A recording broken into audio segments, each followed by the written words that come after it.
दुख है कि मुख्यमंत्री रिवेंज की पॉलिटिक्स करते हैं। शिवराज सिंह चौहान जीरो टॉलरेंस है हमारा करप्शन को लेके, कम से कम भाषण तो देते थे, ये करप्शन मुंह से भी नहीं निकालते। 2023 में कांग्रेस पार्टी हारी क्यों चुनाव? जो गेम चेंजर लाडली बहना की एक योजना थी जो उनको बहुत बेनिफिशियल हुई। घोड़ा जीतू पटवारी तो रेस का घोड़ा है कि नहीं है? मतलब फिर कमलनाथ जी और दिग्विजय सिंह जी ये कौन से घोड़े हुए? जो आज हमारी पार्टी में सब परिवार के लोग हैं ये रेस के घोड़े हैं। सिंधिया जी को आपने कहा कि वो बारात के घोड़े थे। उत्सव कहाँ हुआ जब सरकार में नाचने वाले गए? कौन गए? यही हमारे लोग।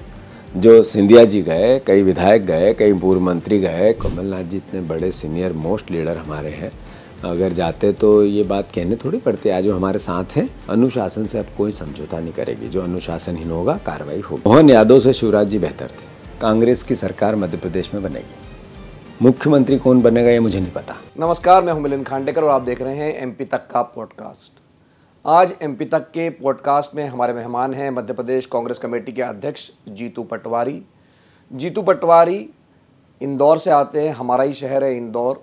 विधायक रह चुके, वहाँ से मध्य प्रदेश में उच्च शिक्षा मंत्री रह चुके हैं और अभी प्रदेश कांग्रेस कमेटी की जिम्मेदारी संभाल रहे हैं। उनकी पढ़ाई लिखाई भी इंदौर में ही हुई है, मल्हार आश्रम में हुई है। उसके बाद में उन्होंने जो सरकारी आर्ट्स एंड कॉमर्स कॉलेज है उससे पढ़ाई की और फिर धीरे धीरे राजनीति में सक्रिय हो गए। तो आज हम जीतू से बात करेंगे उनकी इस राजनीतिक सफ़र के, मध्य प्रदेश में राजनीति जो चल रही है उस बारे में, और कांग्रेस का भविष्य मध्य प्रदेश में और देश भर में क्या है। जीतू, बहुत बहुत स्वागत है आपका। जी नमस्कार मिलिंद भैया। बहुत साल से आपको एज ए जर्नलिज्म हम देख रहे थे, बहुत छोटे समय से मैं आपको जानता हूँ, पर पहली बार आप शायद हम दोनों आमने सामने एक दूसरे की इससे बात कर रहे हैं, मेरे लिए सौभाग्य का विषय है। नहीं, आपको याद नहीं होगा, हमने 2 साल पहले भी लगभग, मैंने आज चेक किया, अगस्त 2023 में भी, चुनाव से पहले भी हमने आपसे जूम पर इंटरव्यू किया था। मतलब यहाँ आमने सामने पर नहीं हुई थी, लेकिन जूम पर इंटरव्यू किया जी। तो जीतू भाई ये बताइए कि बात पुरानी हो गई है, लेकिन 2023 में कांग्रेस पार्टी हारी क्यों चुनाव? लग रहा था कि सरकार बन लेगी, और न केवल हारी, बहुत बुरी तरह से हारी। तो अब मतलब बहुत बिना लाग लपेट के आपको क्या लगता है कि क्या कारण रहा? नहीं मिलिंद जी, ये बिल्कुल सही है कि राजनीति में दो जो जेस्चर होते हैं उसको मैं अस्वीकार नहीं करता। जो जीता वो सिकंदर, उसने कुछ बेस्ट किया होगा और जनता ने कुछ बेस्ट उनमें अच्छा देखा होगा। मैं उन लोगों में से नहीं हूँ कि सांप चला जाए और फिर लट पिटे। तो स्वाभाविक तौर पे भारतीय जनता पार्टी की रणनीति हमसे अच्छी थी, कैंडिडेट चयन की प्रक्रिया अच्छी थी, सही समय पे उन्होंने जो खराब सीटें थी उसको 8-8, 9-9 महीने पहले उनके कैंडिडेट उन्हें डिक्लेयर किए थे। साथ ही साथ उन्हें एक जो गेम चेंजर लाडली बहना की एक योजना थी जो उनको बहुत बेनिफिशियल हुई। हमारी जो पार्टी का जो हो सकता है कि धीरे धीरे जिस तरीके से मीडिया परसेप्शन बना, जिससे पब्लिक में भी इम्पेक्ट हुआ कि इन फाइटिंग हमारे यहाँ ज़्यादा है, इसके मुकाबले भारतीय जनता पार्टी एकजुटता से, चूँकि वो एक चुनाव हारी थी, फिर सरकार गिराई और फिर उपचुनाव में जीती और फिर सरकार में आई थी, तो उनको वो जो सत्ता का एक तरह से नए तरीके से भूख फिर से आई थी।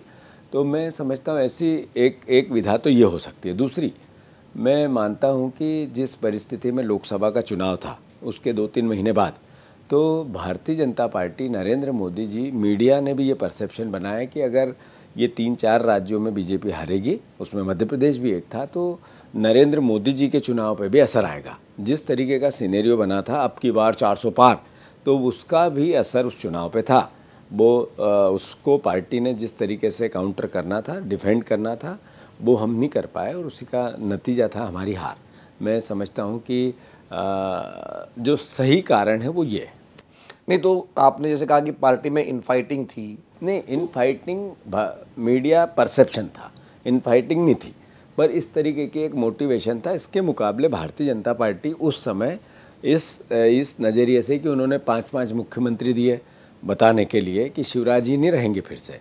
उन्होंने राजपूत समाज में नरेंद्र तोमर को प्रोजेक्ट किया, कैलाश विजयवर्गीय जी को तो प्रोजेक्ट किया, उन्होंने प्रहलाद पटेल जी को किया। उन्होंने अलग अलग सेगमेंट से एक एक व्यक्ति को मुख्यमंत्री के रूप में प्रोजेक्ट भी किया और उसका पॉजिटिव असर भारतीय जनता पार्टी के लिए हुआ।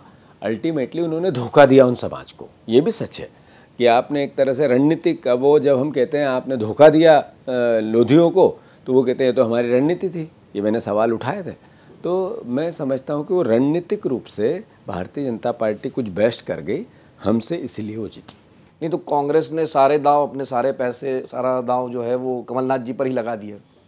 नहीं, बात Kamalnath ji is a very good leader, उनका अपना एक ओरा है और मैं मानता हूँ कि वो जो मुख्यमंत्री थे तो वो 15 महीने लोगों को याद है। आज अगर उसकी तुलना हो तो द बेस्ट कार्यकाल था उन्होंने जो डिलीवर किया था उस पूरे पीरियड में। मैं अभी लंबी बात हो जाएगी, मैं समझता हूँ कि शिवराज जी ने 20 साल में नहीं किया था, ये बात हम नहीं भूल सकते। पर चूँकि ज़िंदगी की यही रीत है, हार के बाद ही जीते, हम फिर तैयार हैं। नहीं तो जैसे आपने कहा, क्योंकि कांग्रेस पार्टी से के भीतर भी, दिल्ली से भी आवाज़ें उठी थी कि भाई कमलनाथ जी के अति आत्मविश्वास की उन्होंने किसी की सुनवाई नहीं की, इसलिए हार गई कांग्रेस। मैं समझता हूँ मिलिंद जी अब बहुत पानी बह गया है, 2 साल के लगभग होने आ गए हैं। तो अब जो बात गई वो बात गई, अब तो आगे की सुध लेना है। अब तो उसके बाद हम लोकसभा हारे जो मेरे नेतृत्व में हुआ था। तो मैं मानता हूँ कि उनसे ज़्यादा सेगमेंट तो मुझे इस बात का विचार करना था। और उसके बाद हमने जिस तरीके से लड़ाई लड़ी और जिस तरीके से विपक्ष जनता की आवाज़ बने, तो अभी पब्लिक परसेप्शन बहुत सुधरा हुआ है हमारे प्रति। भारतीय जनता पार्टी से बहुत सवाल हो रहे हैं, मोहन यादव जी से बहुत सवाल हो रहे हैं, बीजेपी की इनफाइटिंग सर चढ़ के बोल रही है। हमारी पार्टी में आज की डेट में एकजुटता है। एक भी भारतीय जनता पार्टी का जो जनसंपर्क विभाग है, सरकार का जो जनसंपर्क विभाग है, रोज़ कांग्रेस की इनफाइटिंग के लिए जगह तलाशता है, जर्नलिस्टों को अलग अलग तरीके से डिक्टेट करता है, अलग अलग मीडिया हाउस से बात करता है, फिर भी कभी इनफाइटिंग के हमारे यहाँ से बात नहीं आती है।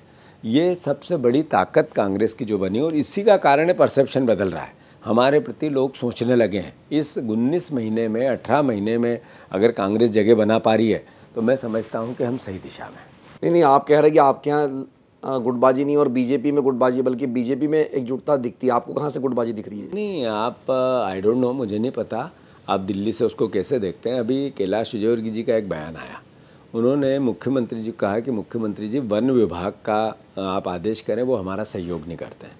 एक दिन पहले उनने फिर बयान दिया, जो प्रदेश अध्यक्ष नए बने हैं उनको वो माइक से बोलते हैं कि हेमंत जी अब मेरे पैर मत छुआ करो, आप पार्टी के अध्यक्ष हो।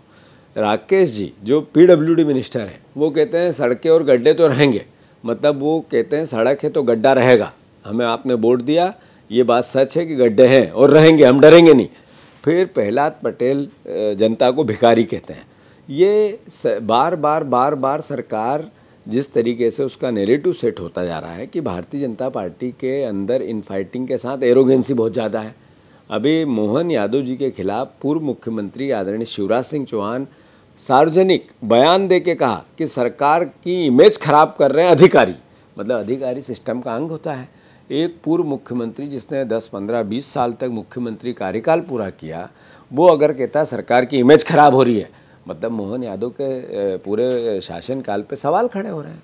फिर आम आदमी में, भारतीय जनता पार्टी में एक बार, दो बार नहीं, कई बार इंटरनल करप्शन को लेके सवाल उठते हैं, और करप्शन है, अद्भुत है, अकल्पनीय है।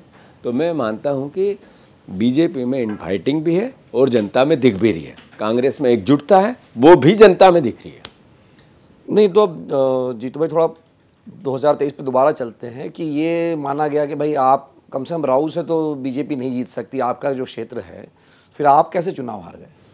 नहीं, मैं मिलिंद जी, मैं भी उन लोगों में से हूँ कि हारने के बाद अगर कोई इस तरह के बातें करूँगा तो ऐसा लगेगा कि मैं कमज़ोरी है मेरे व्यक्तित्व में।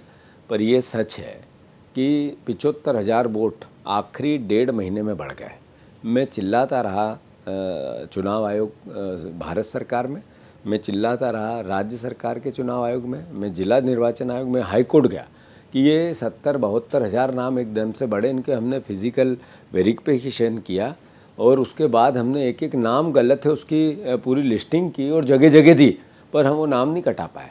चूँकि चुनाव चल रहे थे, अगर यही बातें मैं पब्लिक डोमेन में लाता उस समय, तो मैं, चूँकि चुनाव का एक अपना सिनेरियो होता है, उसको भी बचा के रखना ज़रूरी होता है। पब्लिक परसेप्शन क्या है, वर्कर परसेप्शन क्या है।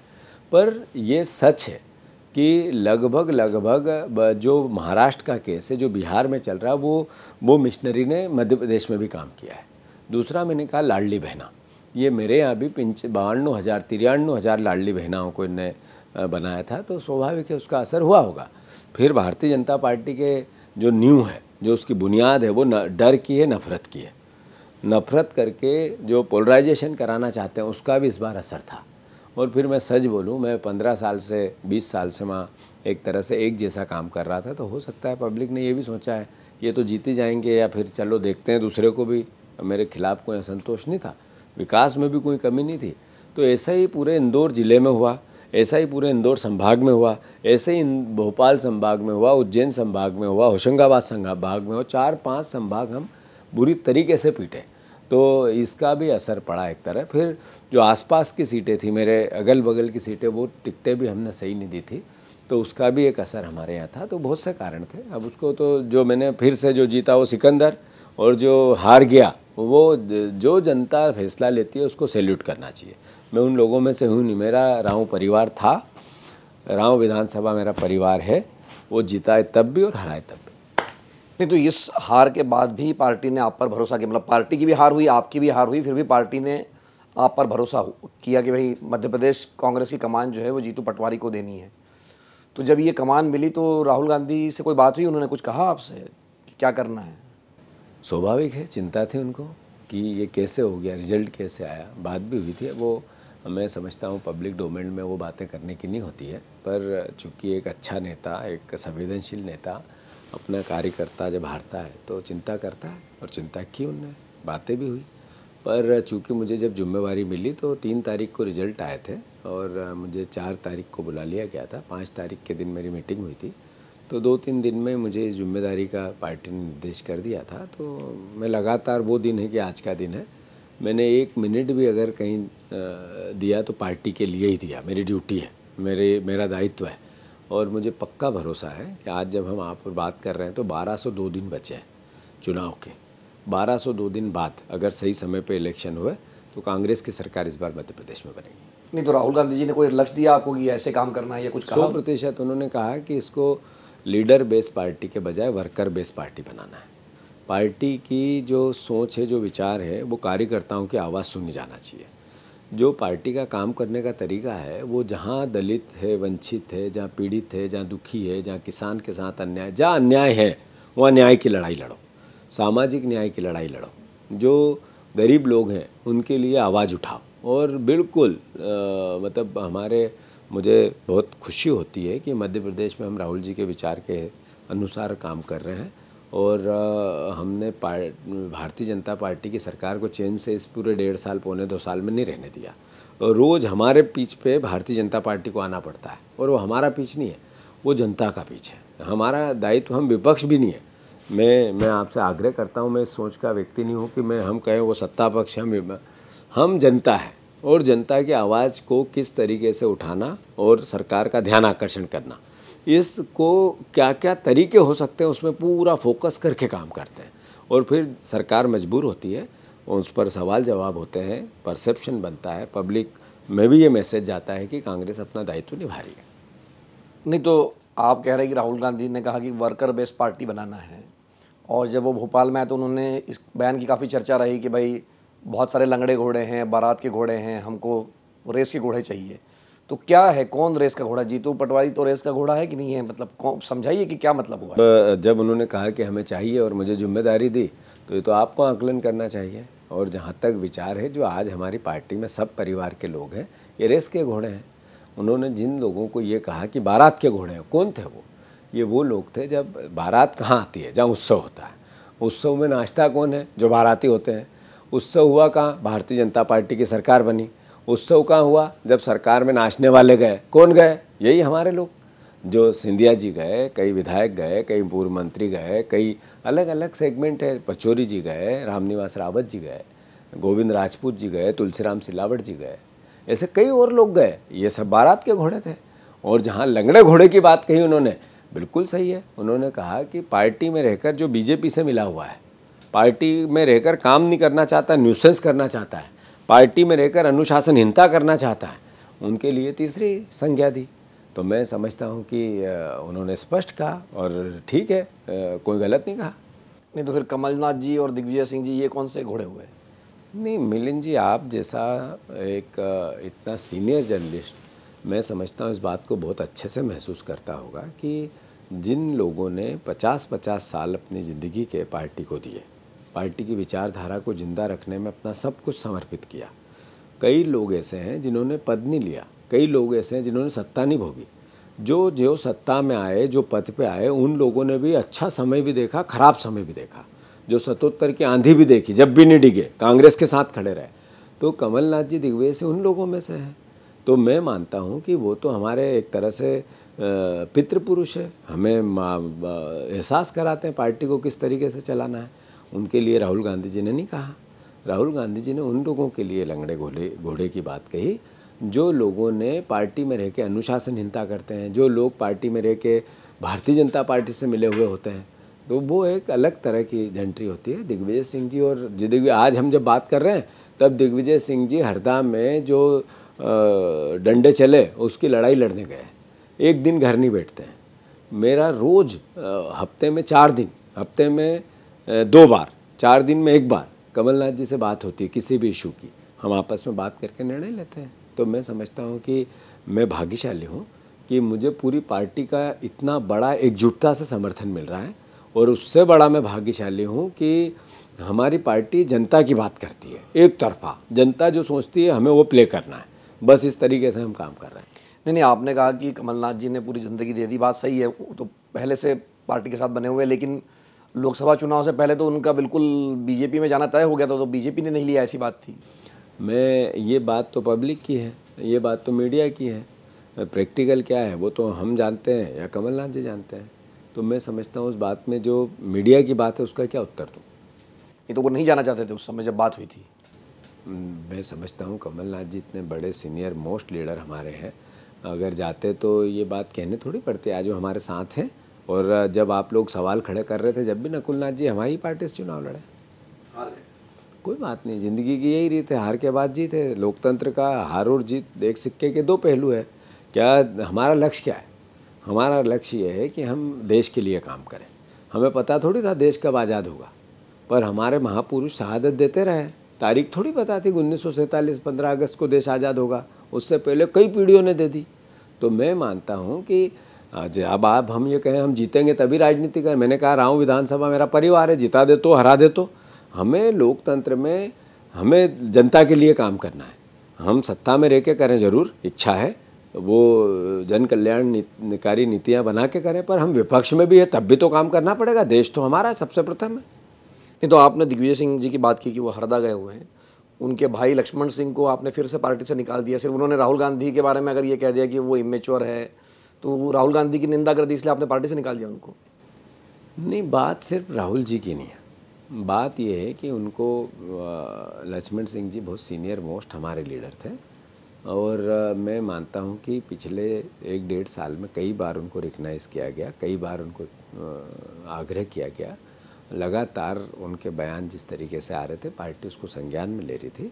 और जहां तक राहुल जी का भी प्रश्न है, हमारे लीडर हैं, हमारे नेता हैं, पूरी पार्टी एकजुट होकर उनकी लीडरशिप में काम कर रही है। खड़गे जी भी उनका इतना रिस्पेक्ट करते हैं। तो मैं मानता हूँ उनके लिए अगर अनमेच्योर बात कही तो गंभीर तो थी।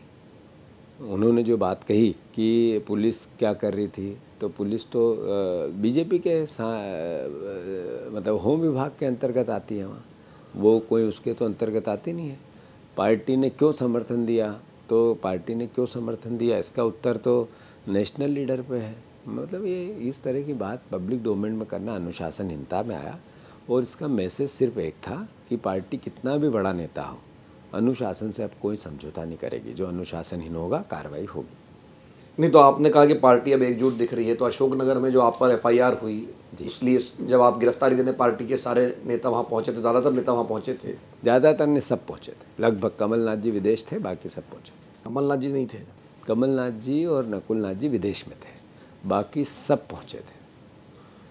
खैर, मैं ये कह रहा था आपसे कि वो सरकार का ये कहना है कि आपने जो वो वीडियो बनाया था उसी पर आप पर FIR हुआ कि आपने उसको गुमराह करके आपने उससे मतलब वीडियो बना लिया और प्रचारित कर दिया, तो क्या मामला था? मिलिंद जी, मैं आग्रह करता हूँ, मोहन यादव जी आज चीफ मिनिस्टर है। कांग्रेस के पास इतनी संख्या बल नहीं है कि हम उनको डिस्टर्ब कर दें। मोहन यादव जी मुख्यमंत्री रहते हैं, उनका लक्ष्य क्या है? मध्य प्रदेश में उन्नति हो, गुड गवर्नेंस बनना चाहिए। हम विपक्ष में हैं, हमारा दायित्व क्या है? हम जनता की जहाँ कमी सरकार की रहती है, प्रशासन की रहती है, जहाँ अत्याचार होता है, अनाचार, उससे सरकार का ध्यान आकर्षित करें। ये गजराज लोधी 15 दिन तक, 20 दिन तक दर बदर भटकता रहा। कलेक्टर की जनसुनवाई में गया, एसपी की जनसुनवाई में गया, मीडिया में गया, अलग अलग फोरम पे और गया, थाने पे गया, फिर लोधी समाज के लोग इकट्ठे हुए, उनने ज्ञापन दिए 3-3, 4-4 जगह, उनके नेता एकजुट हुए, उनने दिए। फिर वो 300 किलोमीटर दूर 15-20 दिन बाद मेरे पास आया। मैं नहीं जानता था उससे पहले कि ऐसी कोई घटना हुई है। मेरे को जब मैं वहाँ ब्रेकफास्ट कर रहा था सुबह सुबह और मुझे जल्दी में निकलना था, तो उन्होंने ज़ोर से चिल्ला के कहा कि एक व्यक्ति को मल खिलाया गया और आप सुनोगे नहीं, तो फिर मेरी ड्यूटी क्या है, मैं किस लिए सार्वजनिक जीवन में हूँ। मैंने पलट के देखा, पूछा क्या हो गया सर, मुझे मल खिलाया। तो मैंने कहा क्या, चलो बैठो, क्या परेशानी। फिर मैंने कहा आपके जो बात कह रहे हो मैं इसका वीडियो बनाऊँ, तो उन्होंने कहा हाँ बनाओ। फिर मैंने पूरी बात रिकॉर्ड की और आखिरी में ये कहा कि मैं ये मुख्यमंत्री को ट्वीट करूँगा और मुख्यमंत्री को टैग करूँगा, आपको कोई आपत्ति तो नहीं है। तो बालिग लोग थे, उनने पूरी बात जो है वीडियो में है। फिर उसके बीच में मैंने कलेक्टर को बोला कि इस तरह की कार्रवाई हुई है, इस तरह की घटना हुई है। तो उसने कहा सर इनका आपसी लेन देन वो है वीडियो में। तो मैंने कहा वो आपसी लेन देन एक अलग बात है और मल खिलाने का अपराध एक अलग बात है। ये सभ्य समाज में नहीं हो सकता। कार्रवाई करो, जो सही है वो कार्रवाई करो। ये भी नहीं कहा कि किसी व्यक्ति से न्याय संगत करो। इसके बाद में जब मैंने उसको भेजा, मैं आपके पास भेज रहा हूँ, नहीं तो फिर मैं 8 दिन में आऊँगा, ये भी बोला। तो वो 25 तारीख की घटना 26 तारीख से को उससे स्टेटमेंट दिया। आज तक वो, जब मैं आपसे बात कर रहा हूँ, वापस आया नहीं पब्लिक डोमेन में। उसके घर कोई एक व्यक्ति भी नहीं है उसकी छपरी में। उसके यहाँ गाय बंधी थी, बछड़ा बंधा था, मर गए जिंदा। दिग्विजय सिंह साहब वहाँ गए उसके घर, गांव वालों से मिले, उनसे पूछा कहाँ है, तो अलोप है। वो शिकायत हुई गुमशुदगी की थाने पे, उसको भी आज 8 तारीख से लेके हम बात कर रहे हैं, उस दिन तक 7 दिन हो गए। तो मैं मानता हूँ कि आखिर वो गया कहाँ बच्चा। अगर मैं उसने एफिडेविट दिया तो पब्लिक डोमेन में तो आना चाहिए, उसके घर तो उसको रहना चाहिए। यही विवाद है, यही मोहन यादव जी की जो कार्यशैली है इस तरह की है कि उनको अगर किसी गंभीर समस्या के लिए अवगत कराओ तो वो उसको सुधार के लिए बात नहीं करेंगे, वो जो बात करेगा उस पर अत्याचार करेंगे। आज भी अगर करणी सेना पे लाठी डंडे चल रहे हैं तो संवाद से समाप्त हो सकता था, वहाँ लाठियाँ चलाते हैं। ये बार बार प्रेशराइज करते हैं, कानून का सहारा लेके या प्रशासन का सहारा लेके दबाने की कोशिश करते हैं। तो मैं समझता हूँ सही दिशा में मोहन यादव काम नहीं करते हैं, सरकार काम नहीं करती है। तो हम तो वो लोग हैं जो कभी न डरे थे न डरेंगे। नहीं, तो एक और मामला चल रहा है पड़ोस में ही, ग्वालियर में, कि हाई कोर्ट में बाबा साहब अम्बेडकर की मूर्ति को लेकर विवाद चल रहा है। तो मुख्यमंत्री जी से भी हमने जब पूछा तो उन्होंने ये कहा कि भाई कांग्रेस पार्टी जो है वहाँ कोर्ट में याचिका लगा दे, आंदोलन करके क्या फ़ायदा, कोर्ट के डोमेन में तो सरकार का कोई लेना देना है नहीं। मतलब सही बात है, वो तो कोर्ट परिसर जो है वो कोर्ट के दायरे में है। अभी मैं आपकी जानकारी में लाऊं, हाई कोर्ट ने अभी निर्देश दिया या सुप्रीम कोर्ट ने दिया कि हर जो कोर्ट परिसर है, जो बिल्डिंग है, उसके अंदर बाबा साहब अम्बेडकर की का चित्र लगेगा। ये अभी आया है। इस पर्टिकुलर प्रोसेस पे मैंने मुख्यमंत्री जी को एक चिट्ठी लिखी कि इस तरह की बातें हो रही है कि बाबा साहब अम्बेडकर की मूर्ति का कुछ विशेष संगठन के लोग विरोध कर रहे हैं। मतलब कौन, आरएसएस के लोग विरोध कर रहे हैं। तो आपसे मेरा आग्रह है, कोई सामाजिक दुर्भावना बनेगी उससे पहले आप इसको संज्ञान में लें और इस मूर्ति का स्थापना कराएं। चिट्ठी लिखिए, फिर चीफ जस्टिस ऑफ इंडिया को लिखिए। ये हाई कोर्ट की पूरी लीगल परमिशन के साथ मूर्ति की स्थापना होनी थी, वो होने आई और फिर इसको रोका गया। ये बात एक विशेष वर्ग में, खासकर दलित वर्ग में घर कर गई कि बाबा साहब का अपमान हो रहा है। कांग्रेस चूँकि जनता की पार्टी है, हमने उस भावना को समझा और हमने चिट्ठी लिखी, उसको 7 दिन दिए, फिर चिट्ठी लिखी, फिर उसको 7 दिन दिए, फिर 25 दिन तक और वेट किया, फिर हम उसको टेकअप करके ये कहा कि ये अन्याय हो रहा है। तो मैं समझता हूँ कि इससे मैच्योर कोई बात तरीका नहीं हो सकता। एक विपक्ष सकारात्मक कैसे हो सकता है, वो हमने किया। अब मोहन यादव जी कहते हैं कि वो तो हाईकोर्ट का, यही तो हम कहते हैं कि आपकी नीयत नहीं है कि बाबा साहब अम्बेडकर की मूर्ति लगना चाहिए। इसीलिए हम कहते हैं कि आप दलित विरोधी हो, अम्बेडकर विरोधी हो, संविधान विरोधी हो। ये सवाल क्यों खड़े होते हैं? ये इसीलिए तो होता है। ये मोहन यादव जी बार बार गुमराह करते हैं, झूठ बोलते हैं। बाबा साहब का अपमान किया कांग्रेस ने, उनको कांग्रेस ने चुनाव नहीं जीतने दिया। अरे जब जीत के भी आए तो वो कांग्रेस के सहयोग से ही आए।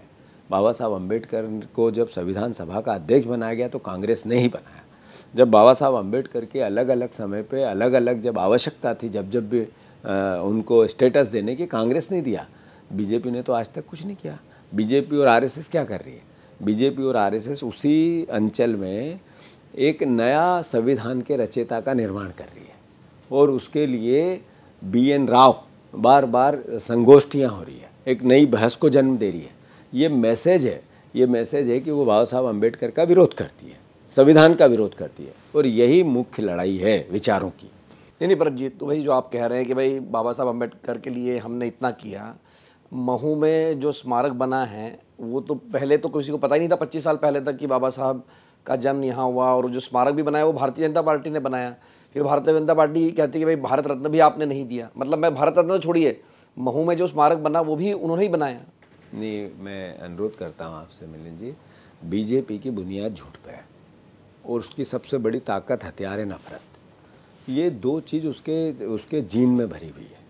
मैं आपसे आग्रह करता हूँ, जब ये कहते हैं बाबा साहब का स्मारक दिग्विजय सिंह जी की सरकार में चालू हुआ, जो भी न्यू दिल्ली उनकी सरकार में हुई, उसका विस्तार किया होगा बीजेपी की सरकार ने, ये भी हम मना नहीं कर सकते।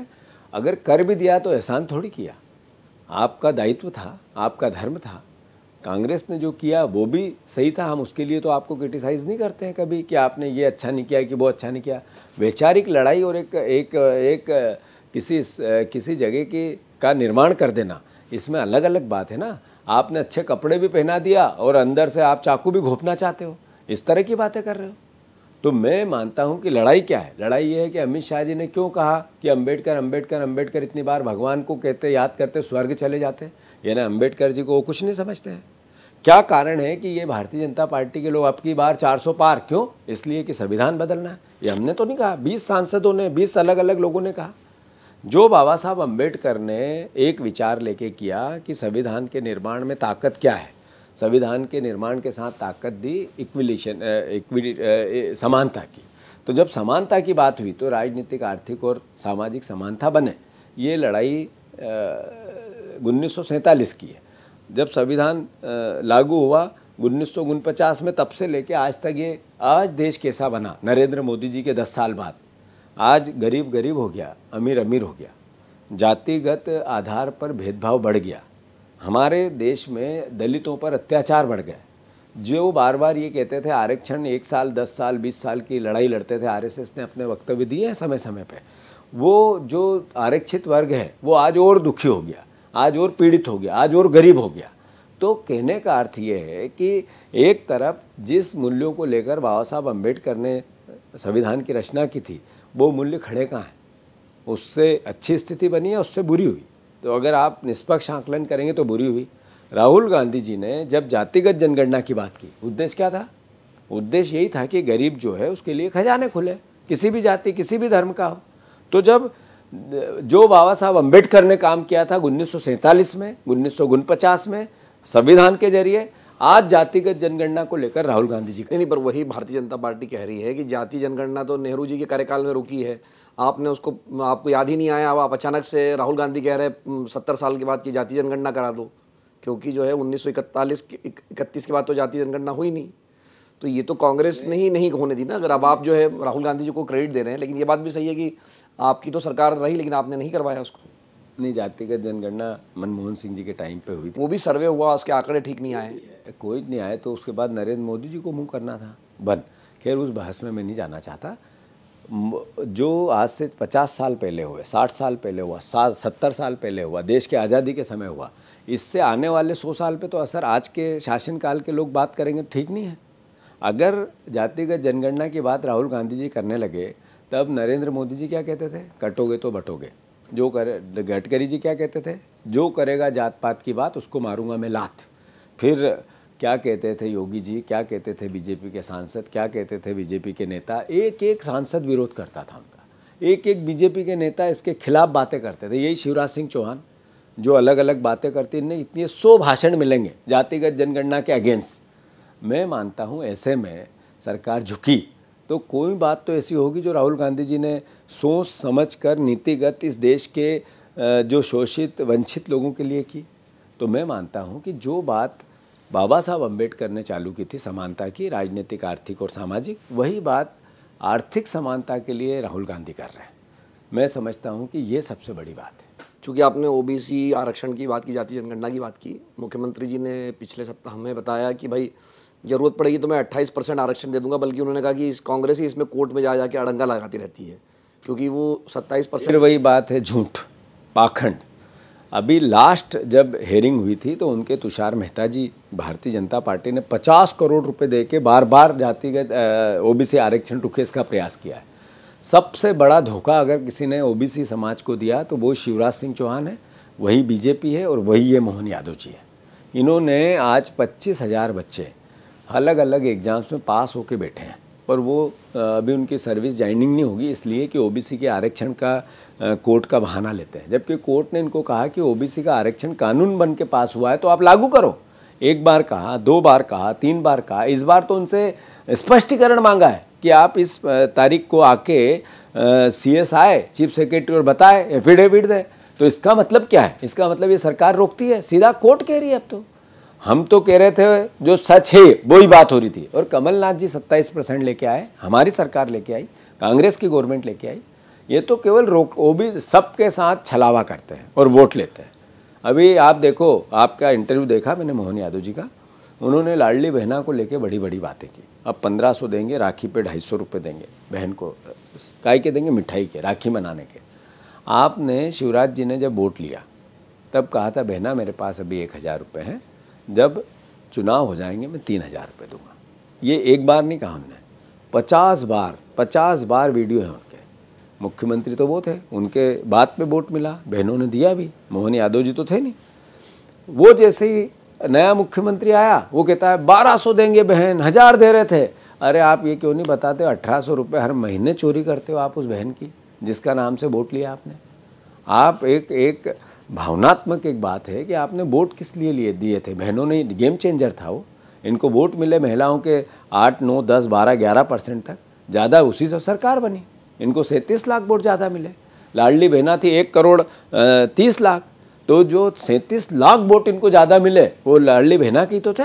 अगर पूरा सिस्टम बनाएंगे और उसको धोखा देते हैं तो ये धोखे की बुनियाद पे, झूठ की बुनियाद पे, नफरत की बुनियाद पे बात करते हैं। नहीं तो उन्होंने कहा कि 2028 तक मिलेगा, हर साल बढ़ते जाएंगे, 2028 में जाके वो 3000 रुपये हो जाएंगे। तो ये फिर वही तो बात है। वोट लिया था मैंने, अभी पूरा वक्तव्य तो दिया कि आपने चुनाव हो बहन और मैं 3000 दूंगा। अब कहते हैं अब चुनाव होंगे तब देंगे। वो तो मोहन यादव ने नहीं कहा था ना, शिवराज जी ने कहा। मतलब ये गलती हो गई उनसे कि शिवराज जी ने कहा, मतलब धोखा मेरे सगे भाई ने दिया है, बहन में ध्यान रखना। मतलब ये इनका मिला जुला, जो भारतीय जनता पार्टी की नींव झूठ की बुनियाद पे है।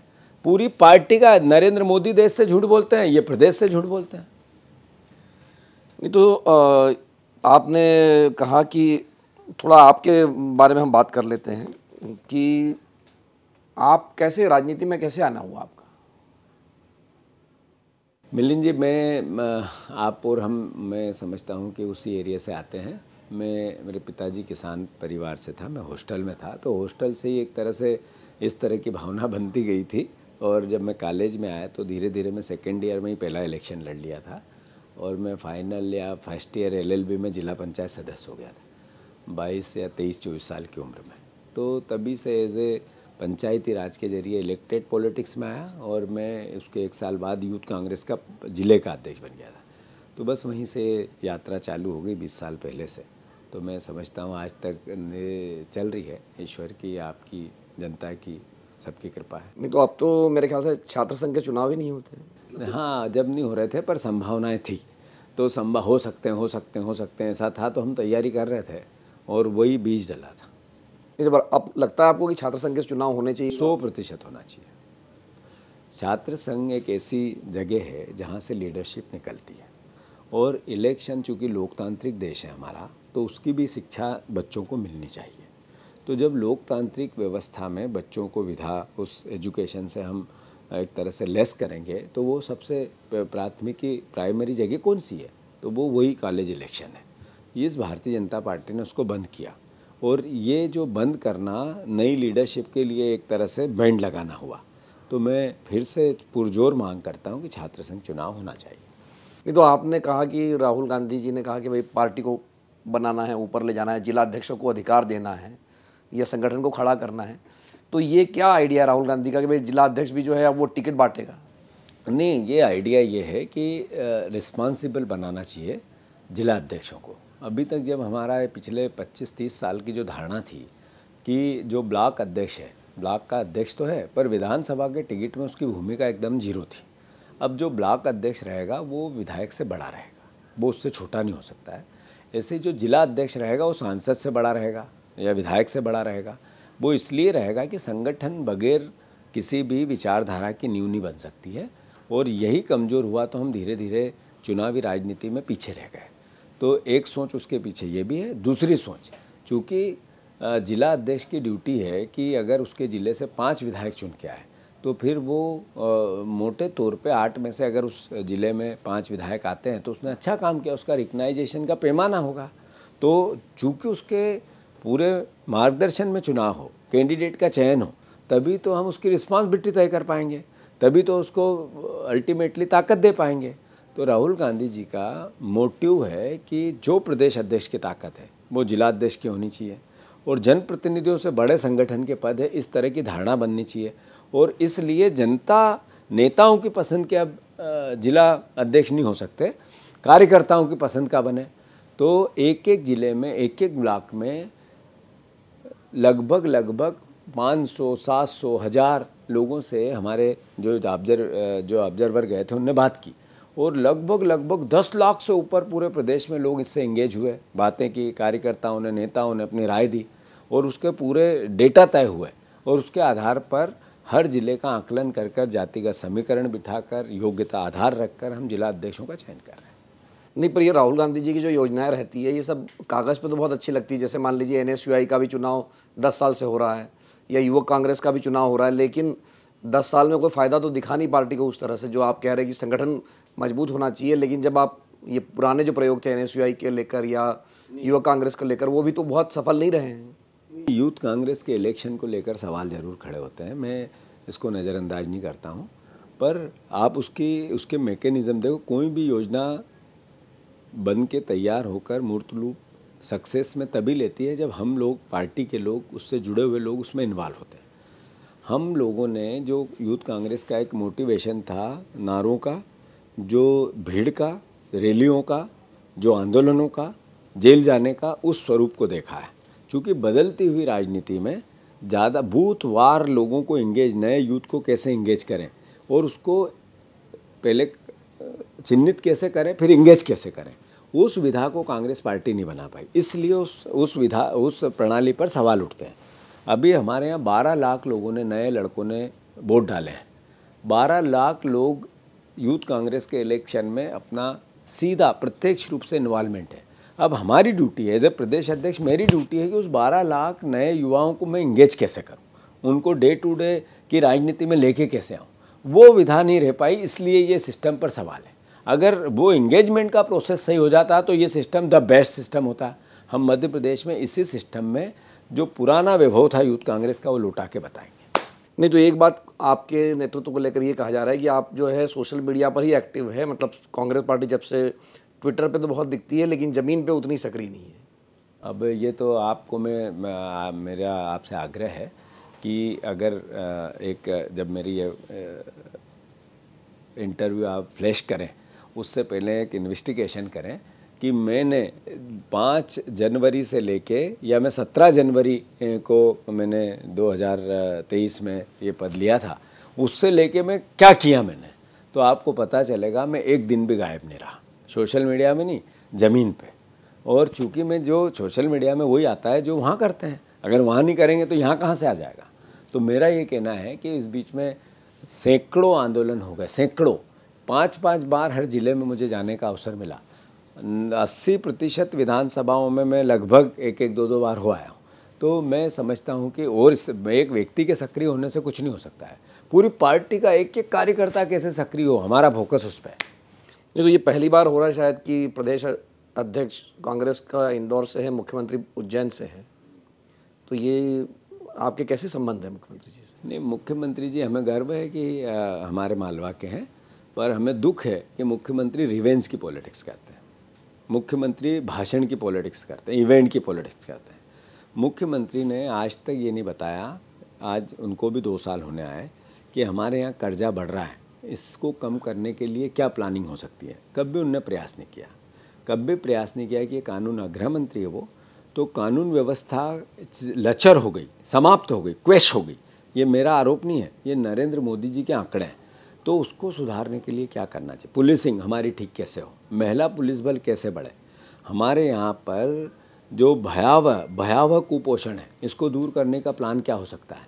करप्शन सर चढ़ के बोलता है, तो करप्शन यानी 50% कमीशन की हमारी सरकार है, पर हमारे मुख्यमंत्री ने कभी प्रयास नहीं किया, दिखा नहीं कभी कि इस करप्शन को रोकने के लिए कोई सख्त निर्णय लिए। पिछली बार शिवराज सिंह चौहान जीरो टॉलरेंस है हमारा करप्शन को लेके, कम से कम भाषण तो देते थे, ये करप्शन मुंह से भी नहीं निकालते।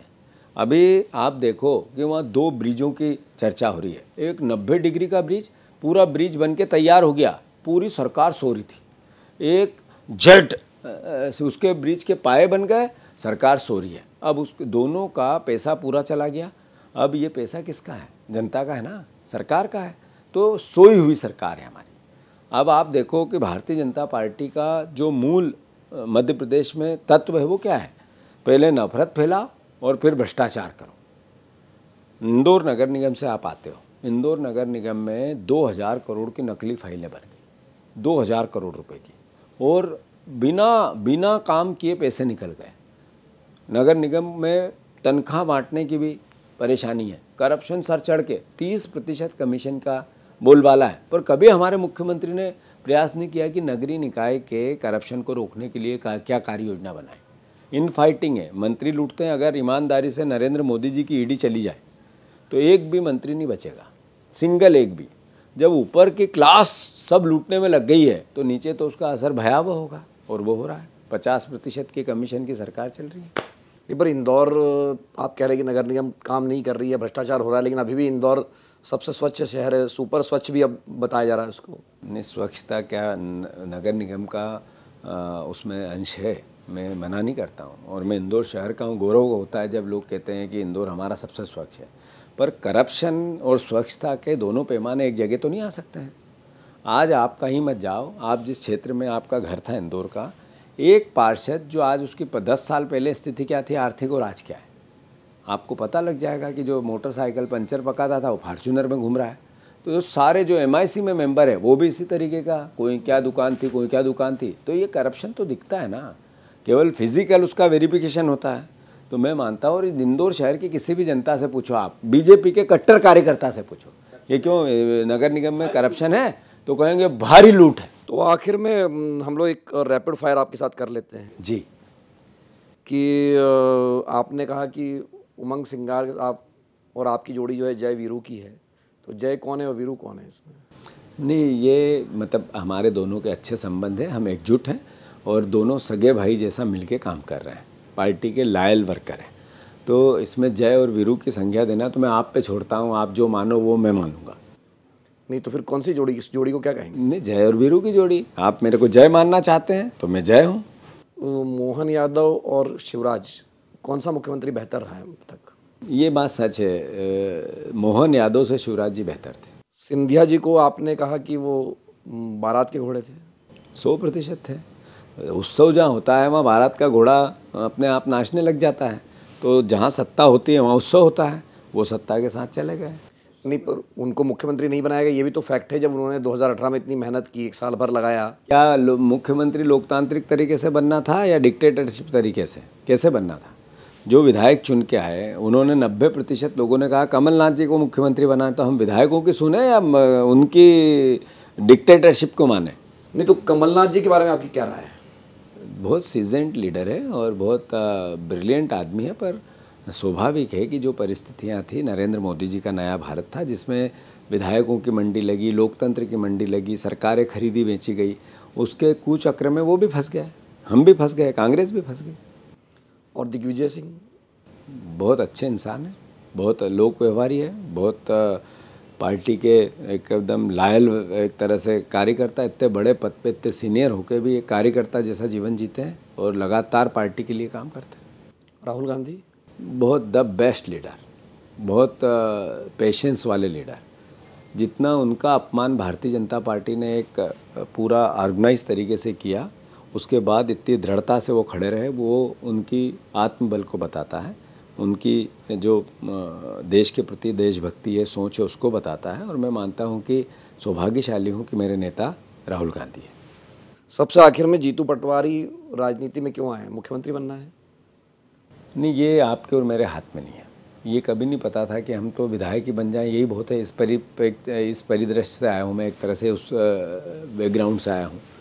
तो यहाँ तक यात्रा आई है तो स्वाभाविक तौर से एक विचार के साथ जुड़कर जनता की सेवा के लिए आई है, जो अच्छे से अच्छा कर सकें हम। मेरी सोच हमेशा से रही कि मैं किसानों के लिए कुछ करूं, उनके लिए कई आंदोलन किए, उनकी समस्याएं उठाई। तो फोकस्ड होता है मेरा कि मैं अगर मुझे जब भी अवसर मिले तो मैं खेती, किसानी के बच्चे, इसकी आधुनिकता, इसके लिए इनकी समस्याएं, इनके कर्ज से निजात, इनको जो कृषि में नई तकनीक की व्यवस्था, इसके लिए कुछ काम करूं। तो मोटे तौर पे किसान बेस पॉलिटिक्स को या कार्यशैली को मूर्त रूप देने के लिए मेरा राजनीति में आना शुरुआती दौर का था। पर चूंकि संगठन बेस पे मुझे जिम्मेवारियां जैसी मिलती गई वैसा मुझे काम करना पड़ा। नहीं, मुख्यमंत्री बनना चाहते हैं या नहीं बनना चाहते? नहीं, मैं तो मतलब कौन नहीं बनना चाहता, ये तो सेकंड है। पर वो बनेगा, ये परिस्थिति तो निर्मित जनता को और चुने हुए जनप्रतिनिधियों को करनी है। तो ये मेरी चाहत क्या है, ये महत्वपूर्ण नहीं है। महत्वपूर्ण ये है कि हमारी पार्टी का, चुने हुए जनप्रतिनिधियों का और जनता का क्या है कि वो किसको चुनना चाहता है, उसके हिसाब से मेरे चाहने से क्या। कांग्रेस की कभी सरकार बन पाएगी मध्य प्रदेश में? क्योंकि आप पिछले 2003 के बाद देखिए, अब लगभग आप 20 साल हो गए, अगर आप 18 महीने छोड़ दीजिए तो 20 साल से तो आप बाहर है। तो लगता है कभी कांग्रेस मध्य प्रदेश में? आपने मुझसे इससे पहले का सवाल पूछा कि आप मुख्यमंत्री बनना चाहते हैं, तो मैंने ये कहा कि ये मेरे हाथ में नहीं है। पर मैं वचन देता हूँ आपको, ये आज से 1204 दिन बाद कांग्रेस की सरकार मध्य प्रदेश में बनेगी।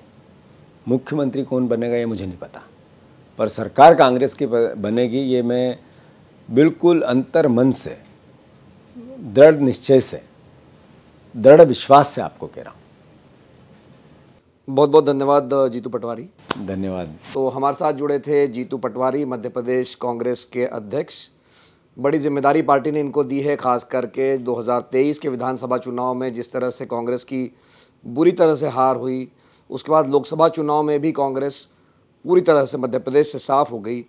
ऐसे में 2028 का चुनाव, जैसा कि अभी जीतू भाई ने कहा कि 1200 दिन बाद होने वाला है, लगभग 3 वर्ष बाद चुनाव होने वाला है, लेकिन उनका दावा है कि 2028 में कांग्रेस की सरकार मध्य प्रदेश में हमें देखने मिल सकती है। तो एक बार फिर से जीतू भाई, आपका बहुत बहुत धन्यवाद और दर्शकों को मेरा नमस्कार।